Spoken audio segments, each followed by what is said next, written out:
This year, more than 25,000 Canadian men are going to be diagnosed with treatable prostate cancer. And I've recently learned that I'm one of them. I want to ensure that my constituents know that I will be carrying on as a Member of Parliament for Toronto Danforth and as leader of the New Democratic Party of Canada. There he is, and here he is, Jack Layton, everyone. Say hello to Jack. How are you, man? Good. Nice to see you. Good to be here. That was a stunning announcement when when that happened. Just take me through sort of what led up to that. Well, in hearing your intro, I remembered when my dad and I went, when his doctor told him that he had prostate cancer, and it was that sort of whole world changing sort of moment. Mm-hmm. In those days, of course, people didn't know much about treatment, and it was pretty scary. As it happens, and this is the good news, he passed on, but much later, and had had nothing to do with prostate cancer. He'd beaten it. So he'd beaten it, mm-hmm. And I figure I've got his genes. So that bodes really well. And thank you, Tommy Douglas, for the Medicare system that we have, because I got a great healthcare team. And I know you're partial to Tommy. Yeah, we are partial to Tommy. We're going to tackle it and use the best information that's available. And Olivia's got me reading up. Boy, she's got me reading up on diet. She's got me reading up on. It turns out I've been doing a lot of things wrong in my life. All the things I liked, we're not really supposed to eat. Yeah. And let's just say my diet has changed rather dramatically just in the last little while. And feels good, feels healthy, good energy. You talk about Olivia Chess, she's had her own battle with her health as well in the past, right? Well, that was the other time when, her doctor informs us she's got thyroid cancer. I had noticed that she had a bit of a swelling in her neck. Mm-hmm.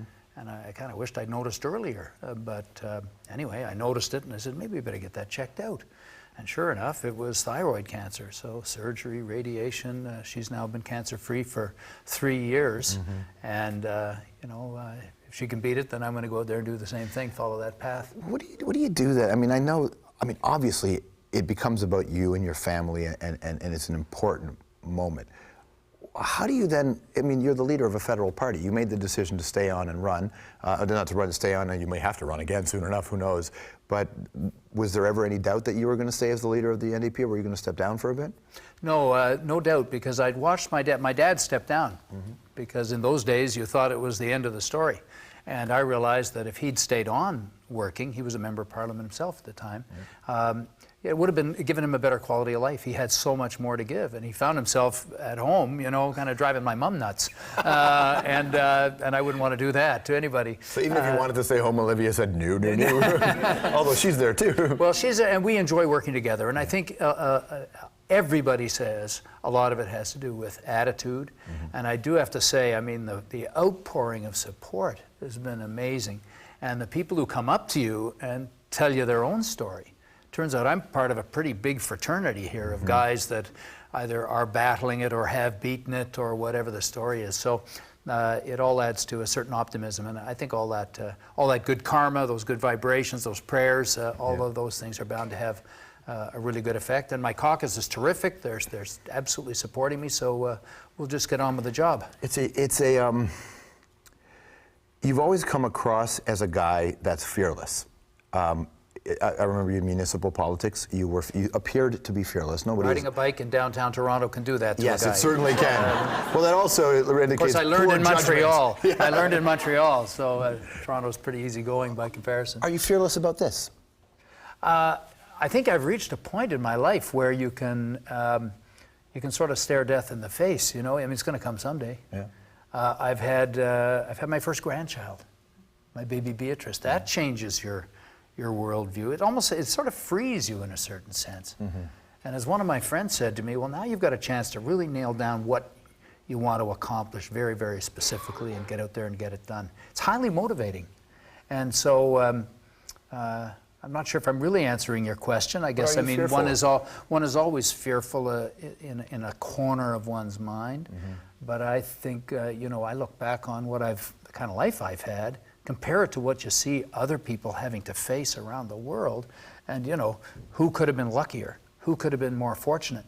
So every additional day, this is how my dad always looked at it, and my mom too, an opportunity to try and serve a little more, to try and make the world a little bit of a better place, of course, look after your health, and all my friends are telling me to be sure to do that, and I will do that, because that's important. No, I feel very comfortable about the balance that we've been able to strike on what lies ahead. I suppose the only little ray of sunshine at that moment is the fact that you don't have to go into the office because it's closed. Yeah, the doors are locked. You know, are you going to work tomorrow? Well, Stephen Harper locked the doors. Yeah.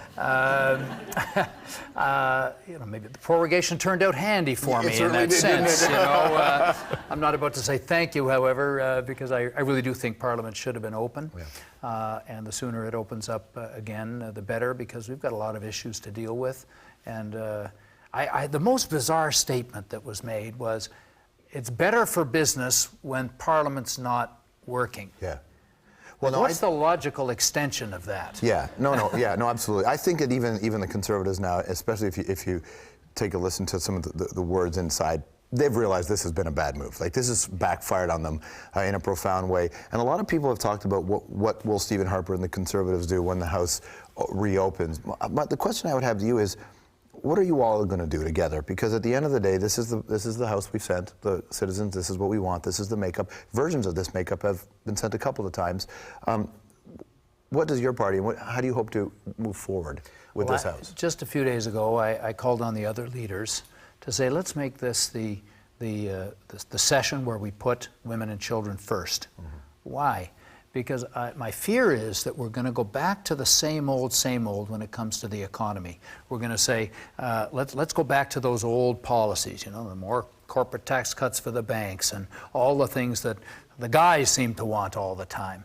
Women are running banks too now, aren't they? But, well, hang on. We've seen a growth of inequality when we look at who's been hit hardest in this recession. Senior women have been hit very, very hard. We got 250,000 seniors living in poverty, and most of them are women. If we made a decision to lift those women out of poverty, first of all, I think a lot of Canadians would support it. It wouldn't cost much, a lot less than the corporate tax cut we just gave to the banks on January 1st.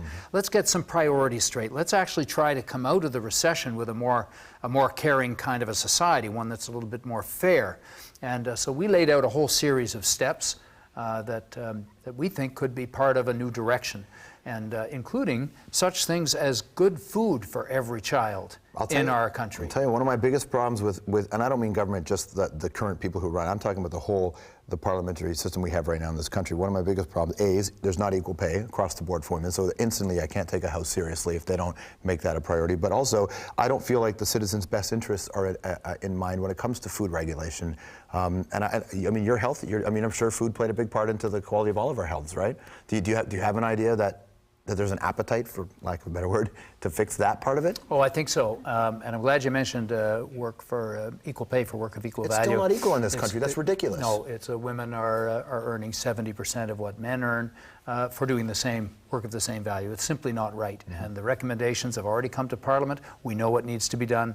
Let's get to work on it. When it comes to food, you know, one of the first projects Olivia and I worked on way back was to try to get every child in the Toronto school system to have at least one good, healthy meal every single day. And the idea picked up steam, and there was some excitement and interest in that.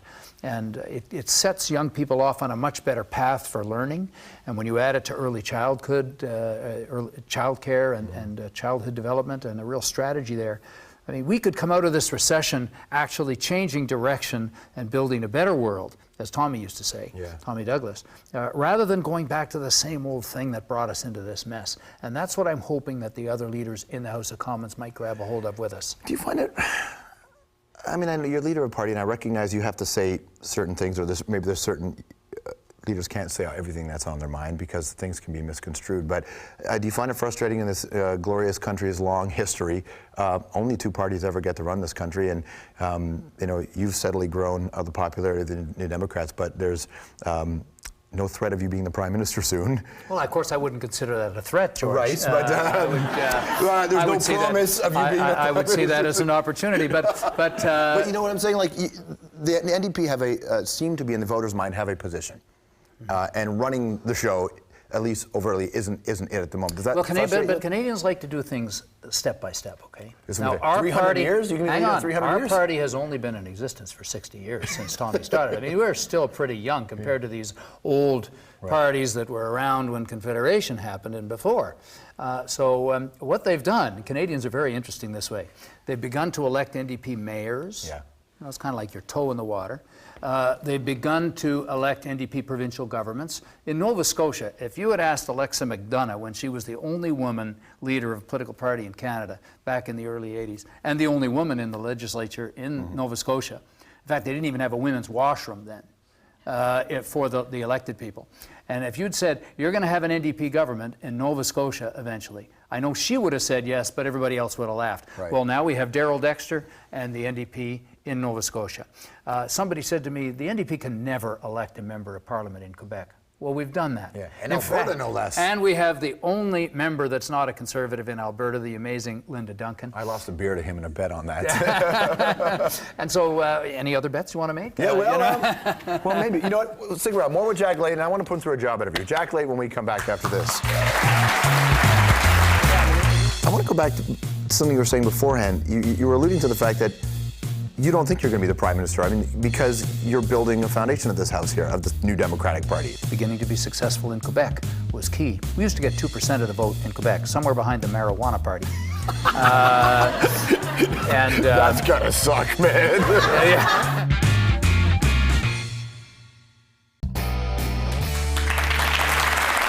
That's Tegan and Sarah. They're coming up in just a second. We're back here with Jack Layton. You're a fan of Tegan and Sarah, aren't you? Oh, sure. That's nice.